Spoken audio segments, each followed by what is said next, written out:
Hello and good morning. Today is the 8th of June 2025 and a Sunday. We'll go have a quick look at the news today from one of the daily newspapers. Without further ado, let's go through today's Sunday's edition of the newspaper where the front page is a full page ad, so is the second page. So the main thing starts from the third. Now, is there anything which is there on the so-called first page? Let's see. Police warned against fetting RCB at legislature. Okay. Now, that's just an update regarding the unfortunate tragedy which happened during the celebrations of the victory of Team RCB in the IPL, the 18th edition of the IPL. So it's not a major news, but vocabulary or idioms wise, it's very interesting. We have the idiom to feed somebody. So what is feeding? Or to feed somebody, to praise somebody, or to laud somebody, or to praise and give kudos to somebody, right? To feed somebody. Okay. So that's not an important news. India a must at G7 table. In yesterday's news also, we had come across the international group, the G7. So what exactly is the G7? Who are the member nations is something that you must know. Other than that, Pak demand to chair 4 UN panels on terror snubbed. Okay, that's just the news I think connected to the aftermath of Operation Sindoor. But United Nations in news, so as usual for static purposes, what is the United Nations? When was it established? How many members are there? Who's the head? Which are the different branches of the UN and so on can be read. Other than that, extreme poverty rate falls to 5.3%. Okay, so brief statistic. It says India's extreme poverty rate declined from 27.1% in 2011-12 to 5.3% in 2022-23 after World Bank updated its definition of the international poverty line. Okay, so it's not according to the old definition. If I take a look at this news, so below the poverty line, initially India had 27.1% of the population. This was in 2011-12, and now it has declined to 5.3% in the years 2022-23, 11 years down the line. But the interesting thing to note in this news is there has been revision in the change of the definition of what is meant by poverty. So according to the old definition, if the definition was same, then would the poverty numbers change? Or has the quality of life not changed, but merely a change in the definition has led to this particular so-called improvement in the numbers? Because having less people below poverty line seems like a good thing. But is it genuinely that people's conditions have improved?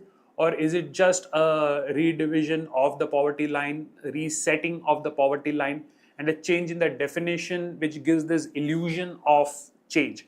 Now, that is something which is there on page 12, so I will go to that. But so that is one news which would be interesting. But other than that, nothing major on the front page. Second page, Times City. So it's all about local news, which I'm not going to be much interested in. Page 3 is City. Again, not something very relevant for national level exams. Page 4 again City news, but there's an interesting article that Gujarat wears a greasy crown, and this is the head byline says the state tops India's oil consumption charts at 27 kg per person annually, and according to industry body, but this distinction comes with a heavy price. Health concerns mounting, prompting medical experts to advocate mindful consumption while Gujarat prepares comprehensive awareness programs. Okay, so I would read this particular article just for the sake of improving my comprehension abilities, right? So reading comprehension wise, I would read this passage, but I don't think there is any news which I can get out of this for current affairs. Okay, then the next page is state news, where the largest headline is tribal designer sends legal notice to NID for erasure. Okay, from a legal perspective, I would advise law students to just read this passage to see if they can come across anything interesting. Other than that, the word POXO was mentioned in page 3 and page 5. Page 3 and page 5. Page 3 says POXO accused escapes from custody during hospital visit, and page 5 is child labor case. So, what exactly is POXO? For legal aspirants, protection of children from sexual offences, POXO is a very important legislation. So maybe not these particular news articles, but I would definitely recommend go and understand basically what is meant by POXO. Okay. Moving ahead, the next page comes to nations, where again there's a continuation of the G7 news, where it says Carney hints at other G7 members were keen on Modi's participation. So, like I said, G7 is definitely important. Maybe not this particular news, but do read up on what is G7. Other than that, nothing major. The next two pages completely full of ads, but one very interesting ad. This is regarding Amul, right? Anand Milkman's Unions Limited, Amul, the biggest cooperative, and Amul is the world's largest farm owner dairy cooperative, and this is now available in Spain. So from this ad, although ads generally are just interesting and maybe not very relevant, but this particular ad does give me a good piece of information that Amul, one, is the world's largest farmer-owned dairy cooperative, and now it is available in Europe as well. And this is in association with COAP, which is Spain's largest dairy farmer cooperative. So I could just create a question, which is Spain's largest dairy farmer cooperative, and that is COVAP, just like Amul is there in India. So COVAP in Spain becomes an important piece of tidbit snippet to remember. Okay, moving ahead to the next nation page. Colonialism impacted Africa's animals. It disrupted traditions of respectful distance. So there's a professor of history at Brown University who discusses the animals in times of capture and freedom. Okay, so what is meant by colonialism? Right? What is the meaning of the word to disrupt something? This article maybe you should read from the viewpoint of reading comprehension, and let's see if we can pick up some interesting words for us to remember. Okay. So what is the core of the research? So then the first response is of what the research is about. Then in the next question, I come across the words imperialism and the word apartheid. Apartheid is often spoken of in context of South Africa. There is the discrimination of people, discrimination against people on the basis of the color of their skin. Okay. Then it talks about specific animals like the African grey parrot and what are herding birds. So I could definitely think of a couple of questions for reading comprehension which could be probably created from this passage. So I would definitely strongly recommend that you read this particular article. Other than that, there is again something related to the assault on Maoists, 2-3 newses. Okay, moving ahead, then in nation.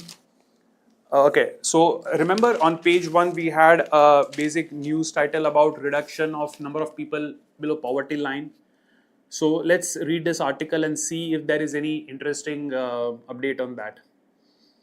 Okay, so India's extreme poverty rate has fallen sharply over the past decade after the World Bank updated its international poverty line definition. Okay. In a blog, the World Bank said that international poverty line for low-income countries has been raised to $3 per person per day from the existing 2.15 per person per day For lower middle income countries, it's changed from $3.65 to $4.2, and for upper middle income countries from $6.85 to $8.4. Okay. Now it says, given India's inflation rate between 17 and 21, a revised extreme poverty line of 3% would constitute a 15% higher threshold than the 2.15 expressed in 21%, and the result in a 5.3 poverty rate. Okay, so basically earlier, if you were earning less than $3, you would be considered below the extreme poverty line.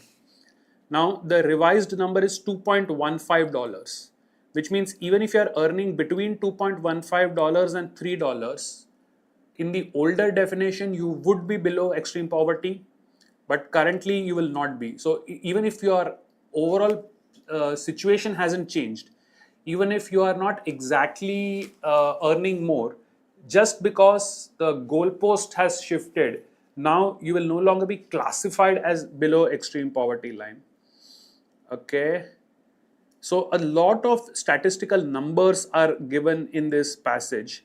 So in this passage would definitely be a great source for me to create a mathematical data set where I can give you that the older definition was $3, the new definition is $2.15, and so in the number of people were below, this is the total population, there is no change in the income of the people.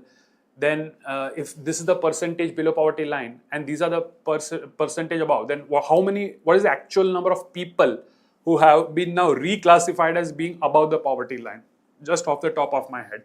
So a lot of math questions can be formed from this passage. Other than that, there isn't much related. Okay. At the bottom of that page, there is a very interesting thing which says Assam revives 1950 law to oust illegal immigrant sans court orders. So first of all, the word sans is French, sans or sans, and it means without. So basically it says that Assam has revived a 1950 law to oust. To oust someone means to remove someone. So in plain English, Assam has revived a 1950 law to remove illegal immigrants without a court order. Okay. So this is the Immigrants Expulsion from Assam Act of 1950. This was enacted to address mass migration from East Pakistan. So what is now Bangladesh in 1950 was East Pakistan. Remember, after partition of India, India got split into India and Pakistan, but Pakistan was also West Pakistan and East Pakistan. And after the Bangladeshi independence movement, West Pakistan became Pakistan and East Pakistan was re-christened and became a new independent country called Bangladesh. Right? That's the bit of history that you should remember. Other than that, the order is interesting to read. Okay. Then preventive detention. The next page, the article says preventive detention power must be used sparingly.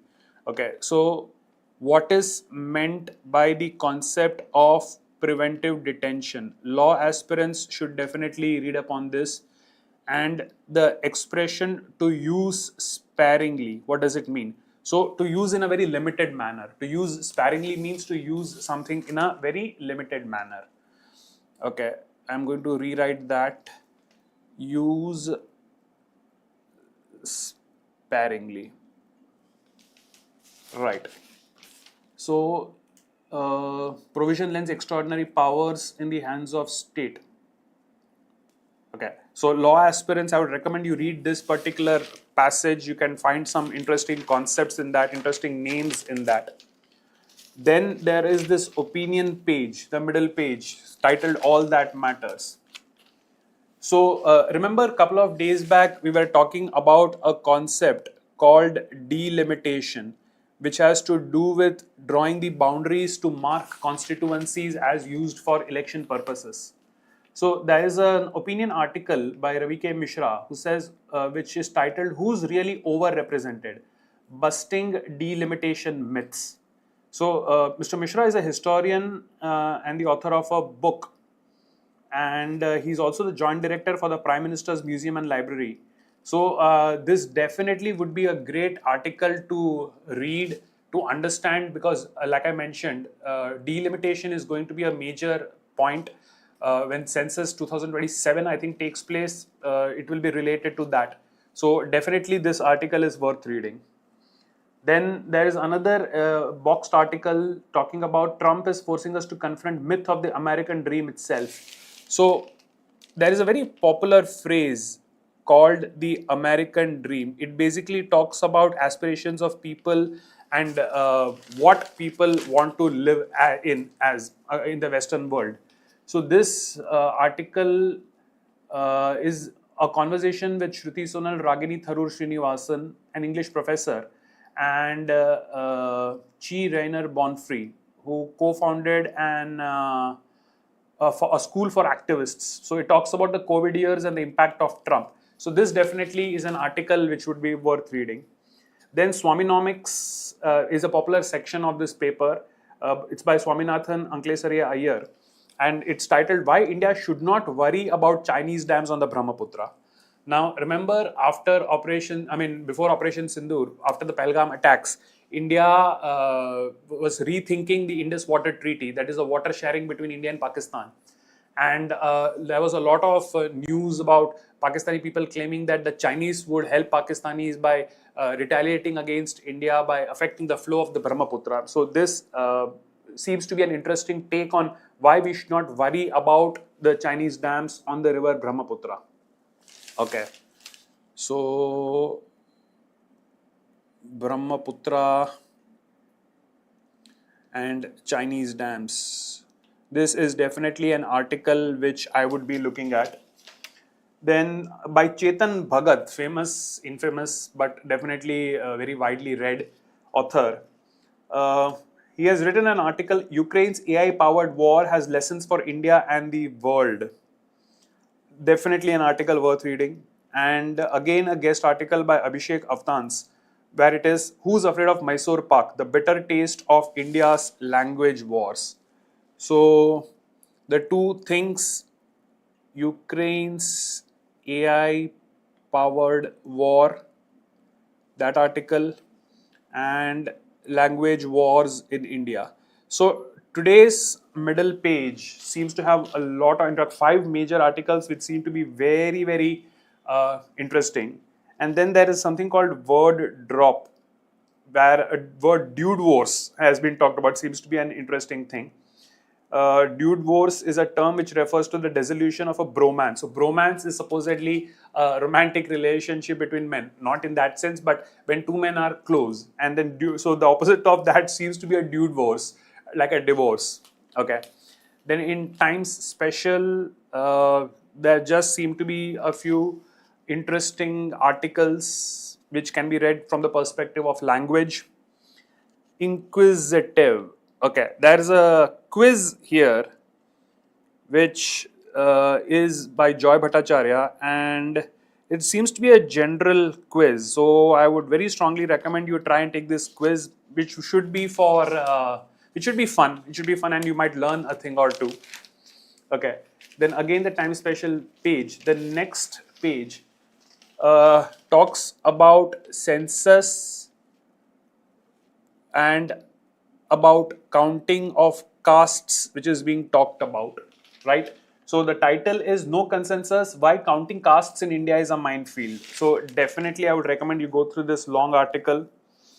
And for students at the bottom, there's an interesting article which says Repeat, Retry, Regret, the human cost of UPSC's try again culture. So I believe, the title itself tells me this is about students having repeat attempts for entrance examinations, UPSC being a major one. So I would definitely read it, and I would recommend all the students to go through this. Let's see what opinions they would have about it. Because the byline simply says the exam promises power and prestige, but often leaves behind burnout, debt, and depression. So it seems to be a thought-provoking article. I would strongly recommend you read it. Okay. On the global page, we again have news related to Ukraine and Russia, immigration issue of US. Trump and Musk seem to be dominating it. Again, Israel, so I guess something related to the Israel-Palestine conflict. At the bottom, there's just one thing. Russia patents launch tech for orbital station. Okay, so that is something which I might just briefly go through. The sports page doesn't seem to have any big articles on the first one. The second one, I think the biggest news here would be the Norway, the chess match happening in Norway. And by the time I'm reading this, I think the final results have already come. And D. Gukesh and I think Koneru Hampi, if I'm not mistaken, have bagged the third position in the final results. But I would definitely go through this article. Okay, the next page, nothing much. So the Sunday newspaper is not generally something which is heavy on major news, being a weekend and everything. But a lot of opinion pieces come in this edition. So it would be very interesting to go through the middle pages of Sunday newspapers, because I would definitely use a lot of these articles to create reading comprehension passages. We saw a passage where a lot of numerical data was given. This was based upon the redefinition of the extreme poverty line. So articles like this can definitely be read, and I think the longer pieces are more convenient on Sundays, being a weekend, an off day, a holiday and all. So those were the things from today's newspaper. This is Sathya signing off. You were just watching daily news, daily current affairs with Sathya sir. Keep following this channel. Do throw in a like, share and subscribe if you already haven't done so. Leave comments in the comment section if you want anything else to be covered.